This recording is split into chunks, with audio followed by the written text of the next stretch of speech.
शिक्षणाने तुमचं संरक्षण बी होतं, शिक्षणाने तुमचं वाटोळं सुद्धा होऊ शकतं. नाही होत का? आमच्या बीडला आता बघितलं ना किती गाजतंय बीड. आमचे डॉक्टर काय करायला आले, भ्रण हत्या. म्हणजे शिक्षण ही दुधारी तलवार आहे आणि शिक्षण देणारा आणि शिक्षण घेणाऱ्याला शिलाचा अधिक आधार असावा लागतो. आणि आमच्या क्रांतिबा ज्योतिराव फुलेंनी काय सांगितलं? विद्या तो वित्ताचा प्रवास सांगितलं ना. विद्या आणि वित्ताचा प्रवास जो सांगताना त्यांनी काय सांगितलं? आम्ही विद्या घेतली आणि विद्या घेतल्यानंतर आम्हाला वित्त मिळतंय हे सांगितलं. कसं मिळतं ते सांगितलं त्यांनी, की विद्या मिळाल्यानंतर आम्हाला मती मिळते, मती मिळाल्यानंतर नीती मिळते, नीती मिळाल्यानंतर गती मिळते आणि गती मिळाल्यानंतर वित्त मिळतं. परंतु आमच्या लोकांनी ना मतीचा विचार केला, ना नीतीचा विचार केला, ना गतीचा विचार केला, ना शिलाचा विचार केला. विद्या घेतली आणि विद्या कमविलं. किती किती घाणेरडी बाप आहे. आमच्या महापुरुषांचं आम्ही त्या ठिकाणी वाचन करतो, आम्ही नीतिमत्ता त्या ठिकाणी बघत नाही. आणि आमचे गाडगे बाबा हे कुठं शिकले तो? आणि त्यांना आता चालतं बोलतं विद्यापीठ म्हणतात. गाडगे बाबा हे निसर्गाच्या शाळेत शिकले, त्यांनी वेदना वाचल्यात. वेदना वाचणं शिकलेल्या माणसाला येत नाहीत. वेदना वाचता येतात का? दुःख वाचता येतं का? हे डॉक्टर म्हणजे गाडगे बाबाला त्या ठिकाणी वाचता येत होतात. कर्मवीर भाऊराव पाटील गाडगे बाबाकडे गेले होते, अनुदान पण चालतं. कोण आहे गाडगे बाबा? कुठं काही जिल्हा परिषद सदस्य होते का, आमदार होते का, कोण होते? नाशिकात आले, अरे गाडगे बाबा म्हणले माझं ते अनुदान बंद केलं मोरारजी देसाईनं. गाडगे बाबा म्हणलं बघतो म्हणले मी. गेले मुंबईमध्ये आणि खेर आले, मोरारजी देसाई आले, सगळे बसले समोर. अरे म्हणले महाराज आम्ही काय सेवा करू? मोरारजी देसाई म्हणले, खेर म्हणले अरे तो घोंगडी बाबा आहे ना, तो रंजल्या गांधल्याची सेवा करतो पश्चिम महाराष्ट्रामध्ये. त्यांनी शाळा काढल्या. जो रंजलेला आहे, गांधलेला आहे, ज्याला घर नाही त्याला आसरा देतो, ज्याला वस्त्र नाही त्याला त्या ठिकाणी वस्त्र देतो, ज्याला अन्न नाही त्याला अन्न देतो. त्या कर्मवीर भाऊ भाटलाचं काय तुम्ही अनुदान का फिनुदान बंद केलं नाही ते चालू करा. आता करतो म्हणले. माझ्या गाडगे बाबाकडं नीतिमत्ता होती, माझ्या गाडगे बाबाकडं शील होतं, म्हणूनच तो मोती झवेरी होता. त्या ठिकाणी बाबासाहेब झवेरी होते म्हणून त्यांच्याकडे गेले होते विचारायला. तर ह्या सर्व गोष्टीचा आपण विचार जर केला तर आम्ही घेतलेलं शिक्षण जे आहे तो शिक्षण आपण घेत असताना आपण ह्या सर्व गोष्टीचा आम्ही त्या ठिकाणी विचार करत नाही मित्र. आता मी त्या पत्रकार परिषदेमध्ये कालच्या नागपूरच्या मी विचारलं त्यांना की आम्हाला सामाजिक प्रतिष्ठा मिळत नाही, आम्ही सामाजिक मागासलेले आहोत. ते म्हणले सामाजिक मागासला आणि सामाजिक प्रतिष्ठा म्हणजे काय? आता तिथं सांगायला वेळ नव्हता, त्यांनाही जायचं होतं, पण इथं सांगतो, पत्रकार असतील तर ऐका. मित्र मी त्याचा एक प्रसंग येथे घडलेला सांगतो की मी एक शैक्षणिक दृष्ट्या थोडंफार MSc झालेलो, मी थोडंफार पुढारलेलो. मी माझी स्तुती करत नाही या ठिकाणी. मी MSc झालेलो, शैक्षणिक दृष्ट्या मी थोडंफार पुढारलेलो आहे. मी उद्योजक आहे, मी थोडंफार आर्थिक दृष्ट्या सुधारलेलो आहे, नाकारता येत नाही. फुले शाहू आंबेडकरांच्या विचाराला घेऊन चाललेलो. मी उद्योगपती आहे. कलेक्टरच्या वर पगार मी या देशाच्या संपत्तीमध्ये देतो दरवर्षी. कलेक्टरचा जेवढा पगार आहे ना त्याच्यापेक्षा जास्त income tax, sale tax, turnover tax माझे मुलं 2 त्या ठिकाणी करतायत. मी सुखी आहे खूप, कारण मी फुले शाहू आंबेडकरचा रस्ता धरलेला आहे.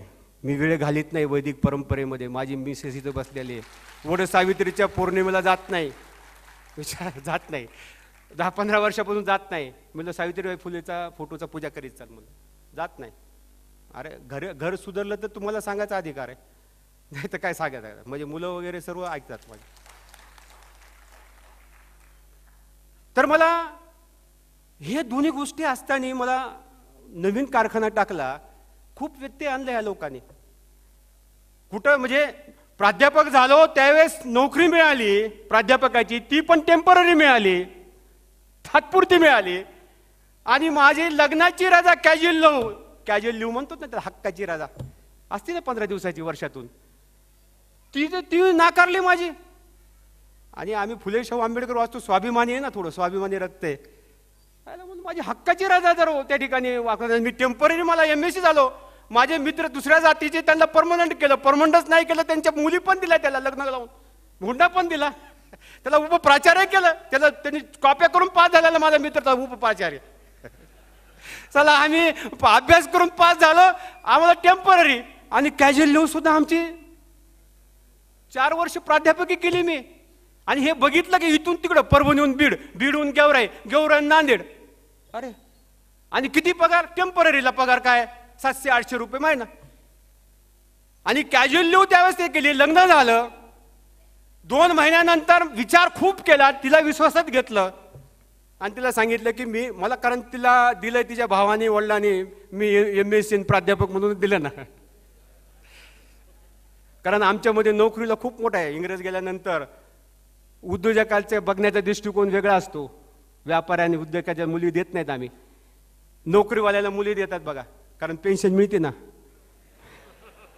हे मेल्यानंतर पेन्शन मिळेल माझ्या मुलीला, चला इथं द्या मुलगी. उद्योजकाचं काय पेन्शन नाही मिळत, आम्ही उलट पैसा भरतो टॅक्सीच्या रूपात, पण आम्हाला काय रिटर्न्स नाही आहेत. म्हणून या सर्व घटनेचं आम्ही बघितलं की तिथं रिझाईन जी दिली, रिझाईन दिल्यानंतर काहीच नाही ना. तिला सांगितलं की आता मी काहीही करेल, पानटपरीची दुकान टाकेल. LIC एजंट झालो साहेब. समाज बघितला कसा आहे काय नाही ते. बीडमध्ये फर्स्ट नंबर येत होता माझा, लोक मला देत होते, बिझनेस द्यायचे खूप मोठा. त्यानंतर कुठेतरी काहीतरी करावं. प्राणीशास्त्राचा माणूस बघितलं की GMला जाऊन भेटणार, कोणतं एखादा फॅक्टरी टाकायची. तर प्राणीशास्त्राचा तुम्ही आहेत ना, तुम्ही हाडाचा पावडरचा कारखाना टाकाव. अरे बोल चला आपण टाकू हाडाचा. ते हाडं मिळतच नाही ना इथं, कुठं मराठवाड्यात कुठं हाडं एवढे मिळत नाही. बरं हाडाचा कारखाना टाकायचा, तर ते रॉ मटेरियल मिळत नाही. हे सगळं बघितलं. बरं म्हणले मग तुम्ही ते फ्रॉकचे हँडलिम आणि फोरलिम असतात ना, ते प्रिझर्व करा आणि चायनाला पाठवा, सर्वात मस्त त्यामध्ये मार्जिन मिळतं. आम्ही गेलो ते एक्सपोर्टचं लायसन काढायला, त्यांनी मागितले 5 लाख रुपये. कुठून द्यायचे त्यावेळेस? म्हणजे WTO नव्हता, जागतिकरण नव्हतं, आता सगळं हे झालंय. पण 1978ची ही गोष्ट आहे. अरे सगळं सोडलं, मग त्या ठिकाणी पाईपचा कारखाना टाकला. आणि पाईपच्या कारखान्यामध्ये हळूहळू पहिल्या वेळेस तर आम्ही एका आमदाराला पाईप दिला बीडच्या. आम्ही बी नवीन आणि तो बी नवीन, नवीन मुसलमान झाला आणि रोजाचा महिना आल्यासारखं. त्यांनी काही बघितलं नाही. 3 किलोमीटरची ऑर्डर दिली. गोविंदराव डक म्हणून मालगावचे आमदार, उपरे आता सुशीत बेरवादार MSc झालेला प्राध्यापक, एक म्हणजे द्या म्हणून दिली, लावले पाईप, फटाफट फुटले.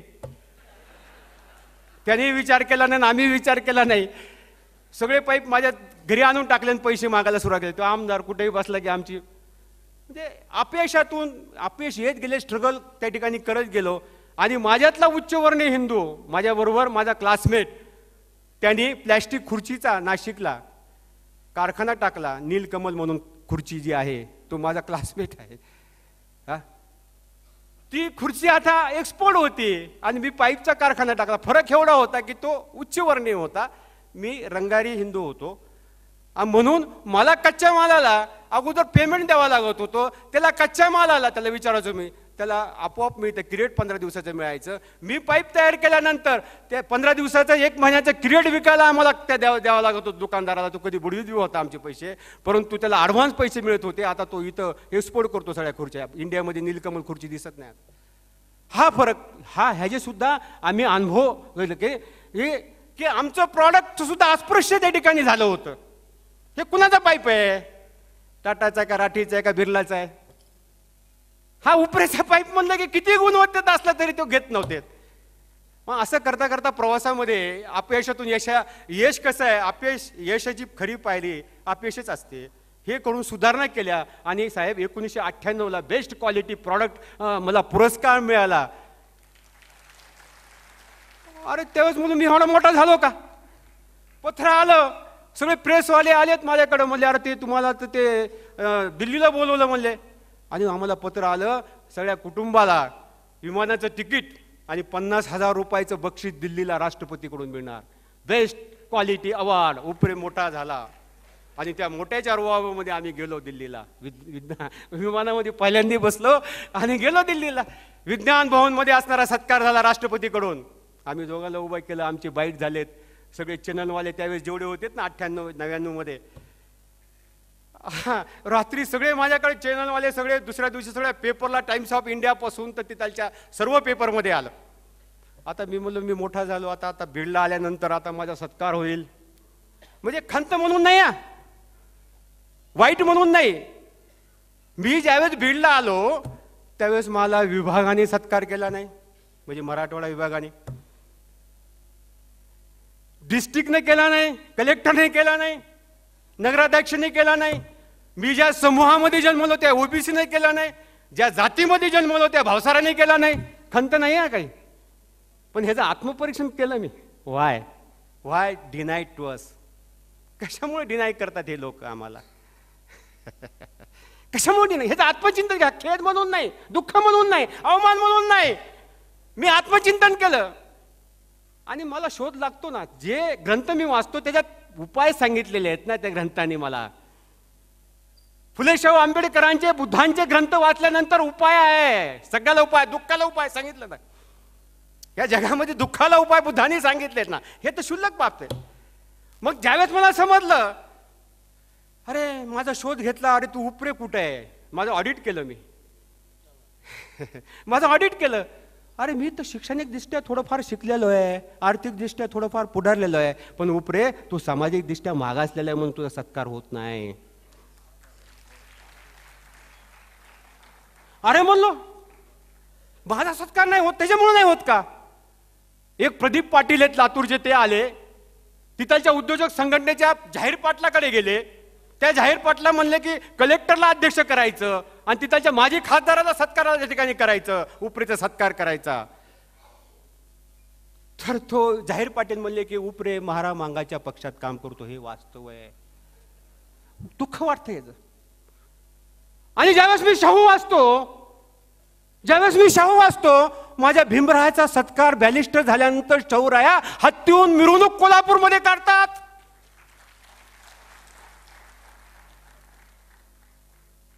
अरे कसलं आहे काय? बहुजन समाजातला जाहीर पाटील म्हणतो, ते शाहू नावांची बँक आहे त्याची बीडमध्ये, तो म्हणतो शाहू नावाची बँक आहे, शाहू नावाची शिक्षण संस्था आहेत, आणि तो म्हणतो की असे अपशब्द काढतो. आणि दुसरीकडे माझ्या भीमरायाची हत्तीहून मिरवणूक कोल्हापूरमध्ये निघते. इतकंच नाही, त्याच्या राणीचं नख दिसत नव्हतं पडद्याच्या बाहेर. त्या राणीला शाहू महाराज स्वतःच्या धर्मपत्नीला रस्त्यावर आणतात आणि माझ्या भीमरायाचं त्या ठिकाणी आरती ओवाळतात, त्यांना ऑक्शन त्या ठिकाणी करतात, त्यांचं ओवाळतात. आणि भीमरावाचा हात धरून म्हणतात की हा अस्पृश्याचा नेता. शाहू महाराज म्हणतात, बुरघाटे महाराज, शाहू महाराज म्हणतात की हा अस्पृश्याचा नेता, हा तुमचा अस्पृश्याचा नेता आहे. एक प्रसंग आहे, स्वतः दस्तूर खुद्द राजे भीमरायाच्या घरी जातात. अचानक जातात, त्यांना कळत नाही, काय नाही. आणि अचानक ज्यावेळेस भीमरायाच्या घरी जातात, भीमराय पुस्तक वाचत असतात खंदील लावून. आता त्यांना राजा प्रत्यक्षात आल्यानंतर खूप मोठा आनंद होतो ना. भीमरायाला खूप मोठा, अरे राजा आलेत माझ्या घरी, कोल्हापूरचे राजा आले, अरे काय टाकू, काय नाही, काही नसतं घरामध्ये. आणि म्हणजे तुम्ही मला कळवायचं तरी, मी आलो असतो तुमच्याकडे. शाहू महाराजांनी उत्तर काय द्यावं? अरे म्हणले, मला ब्रिटिशांनी दिलेल्या संस्थानिकचा मी राजा आहे, मी रयतेचा राजा आहे आणि तू ज्ञानाचा राजा आहे, म्हणून मी तुझ्याकडे आलोय. हाय काय औदार्य आज. ह्या ओबीसीला आमचं इलेक्शन झालं, ते गोपीनाथ मुंडे उभं राहिले होते. मी दादाला विचारलं, लक्ष्मणाला काय झालं होतं त्यावेळेस. काय ते हटवा वंजारीन वाजवा तुतारी, रंगाड्याचं पोरग, तेलंग्याचं पोरग, परट्याचं पोरग, अशा प्रकारची जी तुच्छ आव्हाना आमची जर होत असेल, त्या धर्मामधल्या कर्मठ त्या ठिकाणच्या सनातनी हिंदू जर आमच्या त्या ठिकाणी करत असेल, त्या धर्मामध्ये जर स्वाभिमान नसेल, त्या धर्मामध्ये जर आव्हान नसेल, तर आम्ही दाद मागायला कुणाकडे जायचं? आमचा धर्मग्रंथ कोणता आणि आमचा धर्मगुरू कोणता? तपासलं, जाऊ तरी आपण कंप्लेन करायला म्हणलो. कौन है हमारा हिंदू धर्म के अंदर धर्मगुरु कौन है? 4 शंकराचार्य. 4 शंकराचार्याकडे दाद मागायचे आम्ही, ते आम्हाला त्या न्याय देतील का? आम्हाला शंकराचार्य आम्हाला न्याय देतील का? ऐसा ऐसा हो रहा है, हमको आरक्षण नहीं मिला, ये मंडल काका साहेब कालेलकर आयोग से मंडल तक हमको ऐसा ऐसा हो रहा है. हमारे महाराष्ट्र के अंदर कर्मचारियों को 16 लाख कर्मचारी का कायदा होती है, यहाँ पर प्रमोशन नहीं मिलता है. महाराष्ट्र की सरकार वैसी कर रही है. महाराष्ट्र सरकार ने प्रोफेशनल जो हमको एजुकेशन मिलता था, कोर्सेस में जो आरक्षण मिलता था, 50% पैसा मिलता था, वो भी बंद कर दिए. शंकराचार्य केल्यानंतर ते म्हणते नाही नाही, मी बोलता हूं, मी सांगतो आम्ही, म्हणजे सोनिया गांधीला सांगतो मी म्हणते ना ते सोनिया गांधी पृथ्वीराज चव्हाणला सांगतील असं म्हणेल कोणी? शाहू महाराजांचं म्हणजे एक भाषण आहे, मी ते इथं आणलेलं आहे. शाहू महाराजांनी एका भाषणामध्ये उल्लेख केलेला आहे. इथं काही महिला आहेत आमच्या सगळ्या आई बहिणी, त्यांची माफी मागून या ठिकाणी त्यांनी प्रत्यक्षात केलेलं भाषण आहे हुबळी या ठिकाणी जुलै 1920ला. महाभारतातलं उदाहरण दिलेलं आहे शाहू महाराजांनी. आता शाहू महाराज तर महाराजच राजे होते, त्यांनी काय बोलले पुरगाटी महाराज ऐका. 1990 मध्ये ब्राह्मणेतर सामाजिक परिषदेमध्ये भाषण करताना महाभारतातला गृहस्थ आश्रमाबद्दल बोलताना राजे शाहू महाराज म्हणाले की एक ब्राह्मण ओघावती राणीकडे जाऊन तिला, मी अतिथी आहे, माझे मनोरथ पूर्ण कर. हा अतिथी धर्म आहे असे सांगून तो तिचा उपभोग घेऊ लागला. बरं का, इतक्यात तिच्या नवऱ्याने बाहेरून दरवाजावर थाप मारली. तेव्हा आतून ओरडून सांगितले की हे अग्निपुत्रा सुदर्शना. राजाला काय म्हणला ब्राह्मण?